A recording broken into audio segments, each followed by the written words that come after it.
Las computadoras pueden realizar infinidad de tareas, desde escribir una carta hasta dirigir un satélite espacial. Todo ello es posible porque esta máquina, la computadora, puede procesar cualquier tipo de información. Para trabajar con una computadora necesitamos por lo menos 3 elementos básicos. Un teclado para que podamos comunicarnos con ella. Un monitor para que la máquina se comunique con nosotros. Y una unidad principal para poder llevar a cabo todos los procesos. Todos los elementos materiales forman el sistema físico de la computadora. Se lo conoce con su nombre en inglés, hardware. Cuando utilizamos una computadora, lo que hacemos es suministrarle información. La unidad principal trabaja con ella y nos devuelve el resultado en forma de nueva información. Llamamos input a la información de entrada y output a la información de salida. La unidad principal contiene los componentes electrónicos que constituyen propiamente la computadora. Se comunica con el exterior a través de los llamados periféricos. Hay 3 clases de periféricos, los de entrada y salida, los de memoria auxiliar y los de comunicación. Los periféricos de entrada más importantes son el teclado, el mouse y el joystick. Los principales periféricos de salida son el monitor y la impresora. Si queremos que la computadora nos facilite determinados datos, debemos darle la instrucción correspondiente a través de un periférico de entrada. La computadora recogerá la orden, la procesará y mostrará el resultado en la pantalla del monitor. Si deseamos conservar esta información, solo tenemos que decirle que la imprima.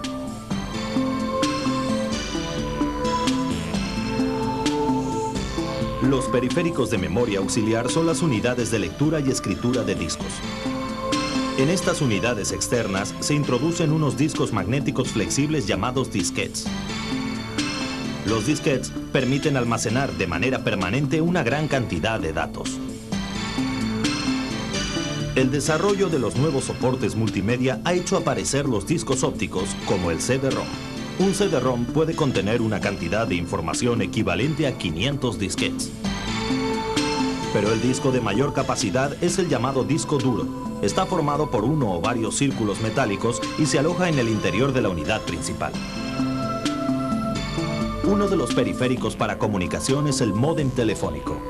Con el módem podemos convertir la computadora en un fax o comunicarla con cualquier otra computadora del mundo. ¿Cómo hablan 2 computadoras por teléfono? Vamos a abrir ahora la unidad principal para ver sus componentes.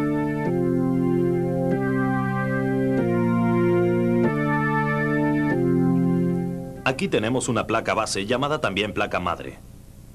Lo que contiene esta pequeña superficie, en otro tiempo hubiera necesitado un espacio de varios centenares de metros cuadrados.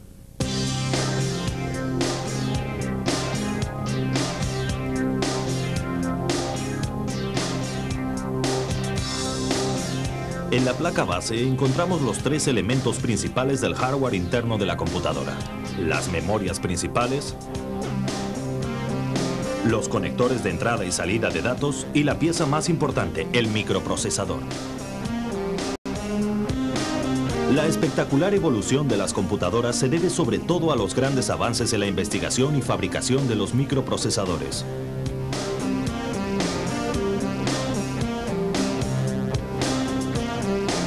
Gracias a la tecnología de la multiintegración, la superficie de cada chip de silicio lleva grabados más de 1 millón de transistores. El microprocesador es la CPU, abreviación inglesa de Unidad Central de Proceso. La CPU es el cerebro físico de la computadora. Como si fuera un director de orquesta, la CPU dirige todos los componentes del sistema. La CPU se conecta con el resto de elementos de la computadora por medio de unos canales llamados buses. Un bus es un conjunto de conductores por el que circulan a la vez varios impulsos eléctricos. Aquí vemos un bus de 8 conductores. Cada conductor o camino manda un bit de información. Así pues, cada uno de estos buses puede transmitir un byte, lo que equivale a 256 combinaciones posibles de ceros y unos. Esto permite, entre otras cosas, que la CPU pueda reconocer hasta 256 caracteres, porque cada carácter se identifica con un byte. A la letra A, por ejemplo, le corresponde la combinación 01000001 en el Código Internacional de Caracteres llamado ASCII. ¿Cómo cifraríamos la palabra computación en sistema hexadecimal? Por cada bus circulan distintas combinaciones de impulsos eléctricos. ¿Qué ocurriría si se mezclaran unas con otras? Pues que todas las informaciones se confundirían y la computadora se volvería loca. Para evitarlo, las transmisiones se realizan a intervalos regulares una detrás de otra. El encargado de marcar el ritmo es el reloj del sistema. Este reloj que tengo aquí hace tic-tac 60 veces cada minuto. Pero el reloj del microprocesador es mucho más rápido. Más de 100 millones de tic-tacs por segundo. Pero casi me olvidaba. Nos falta ver una parte muy importante. La memoria. Para poder trabajar, la computadora necesita manejar datos e instrucciones. Esta información está contenida en las memorias, que son de dos tipos. La memoria auxiliar, que se guarda en los discos, y la memoria principal o de acceso rápido. Hay dos clases de memorias principales, la ROM y la RAM. ROM son las siglas en inglés de memoria solo lectura. La memoria ROM contiene las instrucciones básicas que el microprocesador necesita para arrancar la computadora. El contenido de la memoria ROM nunca se pierde, pero solo puede ser leída por el microprocesador y el usuario no puede acceder a ella ni modificarla. RAM son las siglas en inglés de memoria de acceso aleatorio. Podemos acceder a cualquier lugar de ella siempre que queramos, pero su contenido se pierde cuando apagamos la computadora.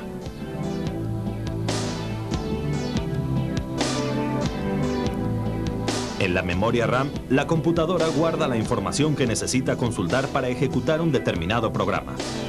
Así puede acceder a ella rápidamente. Por eso, de la cantidad de memoria RAM que tengamos instalada dependerá en gran parte la rapidez de nuestra computadora. ¿Existe un paralelismo entre el trabajo de la computadora y el de las personas?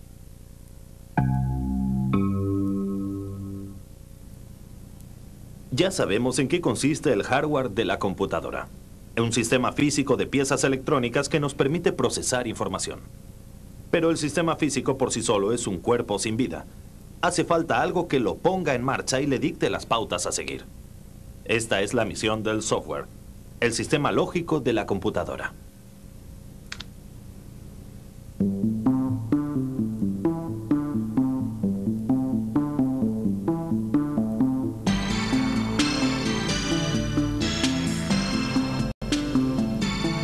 El software es el conjunto de programas que nos permite trabajar con la computadora. Hay dos clases de software: los programas de aplicación y los programas del sistema.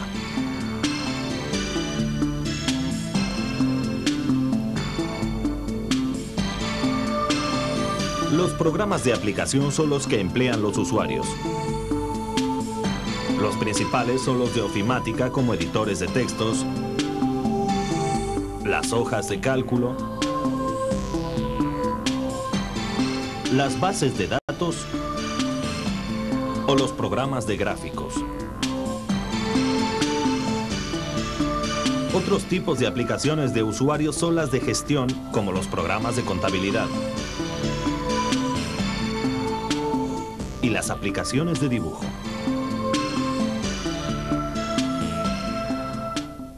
¿Qué es un paquete integrado? No podríamos trabajar con los programas de aplicación si no existieran los programas del sistema. El software del sistema es un conjunto de programas que se encargan de poner en marcha y controlar todos los elementos de la computadora. Este conjunto de programas recibe el nombre de sistema operativo. En el mercado existen varios tipos de sistemas operativos. La elección de uno u otro dependerá de las aplicaciones que deban gestionar. Si la CPU es el cerebro de la computadora, el sistema operativo es la inteligencia que lo hace funcionar. Nada más conectarlo, El sistema operativo pone la computadora a nuestra disposición. El sistema operativo es el responsable de que todo funcione como es debido. La mayor parte de los programas que lo forman reside en el disco duro. El disco duro, además, contiene todos los datos y los programas que guardamos en nuestra computadora. Por eso es muy importante que toda esta información esté debidamente organizada. En este archivador tenemos docenas de documentos, pero no están puestos de cualquier manera. Aquí vemos varios apartados. En cada apartado hay diversas carpetas, y cada carpeta contiene una serie de documentos. Todo está en su lugar. Esto es exactamente lo que ocurre con la computadora. ¿Cómo se organiza la información en el disco duro?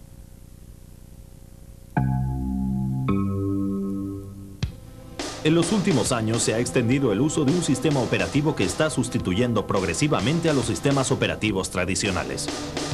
Aunque Windows funciona sobre la base de otros sistemas operativos, nos permite usar la computadora prescindiendo de ellos por completo.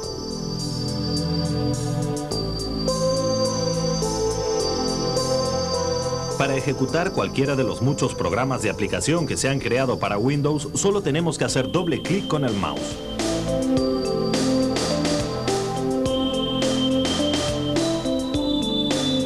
Una serie de símbolos e iconos que podemos personalizar a nuestro gusto simplifican enormemente el trabajo con la computadora.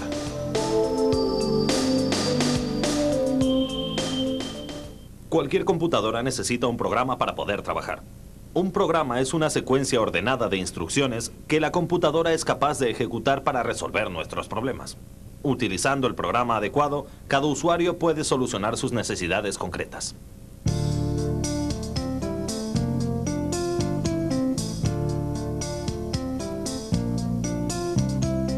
Sal de la plaza. Sigue hasta la primera avenida. Gira a la izquierda.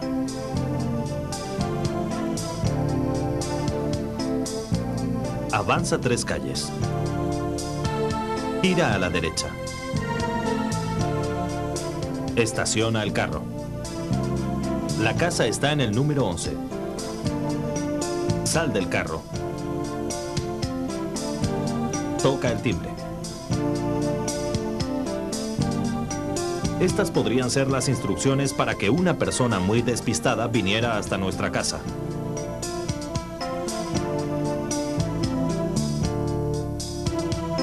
Pero ¿qué ocurriría si al llegar a la última calle la encontrara cerrada al tráfico?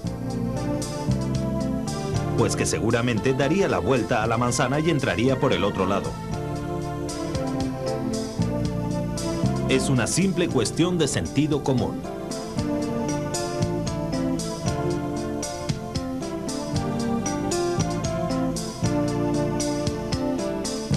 La computadora carece por completo de sentido común y de iniciativa, y no es capaz de tomar decisiones por sí sola. Antes de escribir un programa, hay que estudiar detenidamente el problema que se quiere resolver con él. Una vez definido el problema, es necesario establecer con toda exactitud la secuencia de pasos lógicos que llevan a su resolución, sin olvidar ninguno. Esta secuencia de pasos lógicos es lo que llamamos el algoritmo del programa. Al diseñar un algoritmo hay que prever todas las situaciones posibles.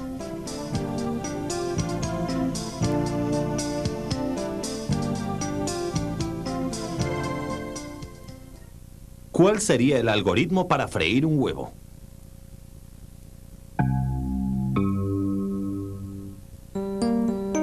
Una vez resuelto el algoritmo, hay que dibujarlo. Tendremos entonces el ordinograma o diagrama de flujo. Veámoslo con un ejemplo sencillo. Supongamos que queremos calcular el área de un triángulo rectángulo que, como sabemos, es base por altura dividido por 2. Así sería el diagrama de flujo correspondiente a nuestro problema, instrucción por instrucción. Inicio. Lee la longitud de la base. Lee la longitud de la altura. Multiplica la longitud de la base por la longitud de la altura. Divide el resultado de la multiplicación por 2. Escribe el resultado de la división. Termina. Si necesitáramos un programa que clasificara a las personas por su estatura, ¿Cómo haríamos el diagrama de flujo?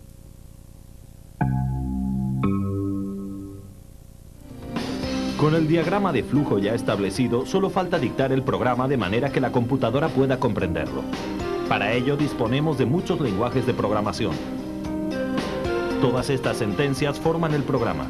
Están escritas en uno de los lenguajes de programación llamados de alto nivel por su parecido con el lenguaje humano. Cuando introducimos las instrucciones en la computadora, el sistema operativo, a través de un programa llamado compilador, las traduce al lenguaje máquina para que puedan ser ejecutadas. Viajar ha sido siempre uno de los grandes estímulos del ser humano. Conocer otros países, otras culturas, otras gentes. Con las nuevas formas de comunicación, acceder a la información que se halla a cientos o miles de kilómetros se ha convertido en algo tan sencillo como mover el mouse por la pantalla o pulsar una simple tecla. El ciberespacio es una red virtual de autopistas que nos puede comunicar con cualquier parte del mundo a través de la computadora. En el ciberespacio no hay atascos, no hay polución, no hay accidentes de tráfico. Por el ciberespacio solo circula información. Internet es la más transitada de las autopistas de la información.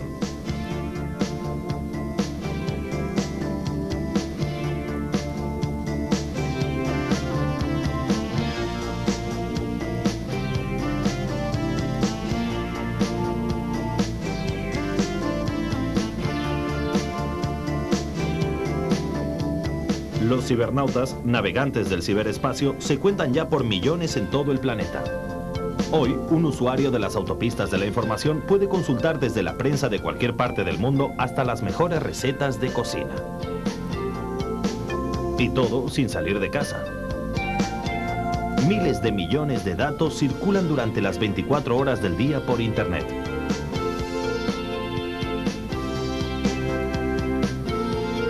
Todo tipo de instituciones y particulares tienen sus apartados postales en la red. El universo de posibilidades que ofrecen las autopistas de la información es prácticamente ilimitado.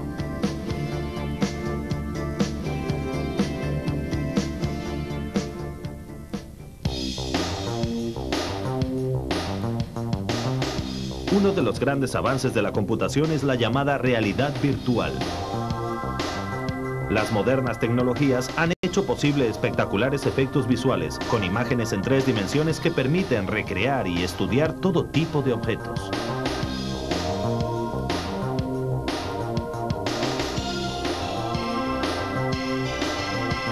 La realidad virtual es una importante contribución de las computadoras a la comunicación y a la difusión del conocimiento.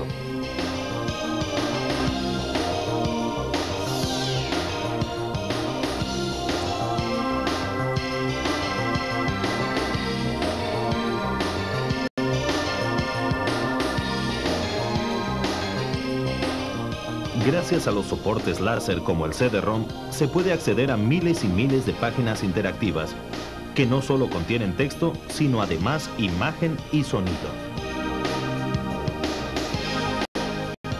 Un solo disco óptico de reducidas dimensiones puede contener cantidades enormes de información. Y la evolución del universo multimedia no ha hecho más que empezar.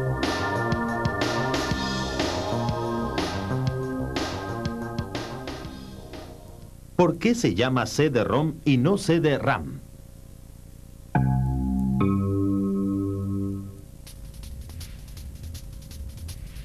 La revolución de la microelectrónica es un hecho imparable.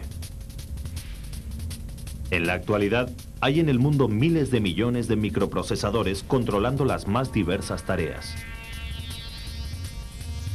En la quinta generación de computadoras habrá máquinas mucho más rápidas y potentes, con procesadores aún más diminutos que podrán realizar más de 1 billón de operaciones por segundo. Se está trabajando en computadoras que imiten los procesos del cerebro humano a través de las llamadas redes neurales. La creación de inteligencia artificial marca una nueva frontera de la ciencia. El futuro ya está aquí. La computación lo ha hecho posible.